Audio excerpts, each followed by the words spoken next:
වෙඩි තියන්න එපා හදවතට මගේ. කෑලි කැඩී ආවි ආදරේ ඔබේ.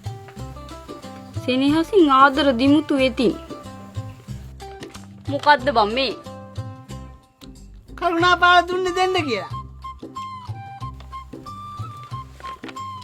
බෝරදොල හිතුවක්කෝ වගේ ඔය කටින් විදින වෙඩි වගේ වචන වලට මම ආදරේ කළා.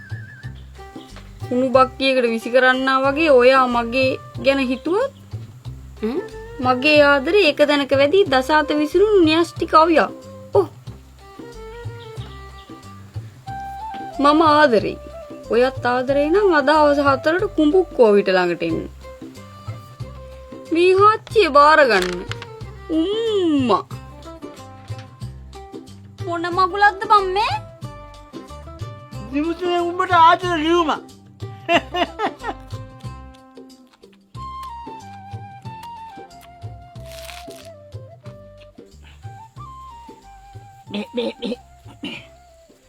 දන්නවද දිමුතුවා? ආදරයට ලව්ලියුන් ලිව්වත් අපි ලියන්න ඕනේ මැර ගතිය උලුප්පලා.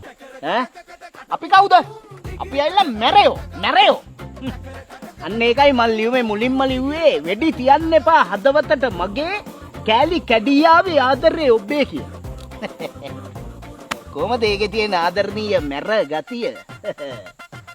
හේ බං ඒ වුණාට ගෙම්මට මැර සීන් එකේ ලියුම පටන් අරගෙන අවසානට මොකද්ද ඒක? මොකද්ද? බාර ගන්න මේ හාච්චි කියලා ලිව්වේ ඇයි? ඒකට ගැලපෙන්නේ මේ බාර ගන්න මේ වෙඩි උණ්ඩේ වගේ එකක්.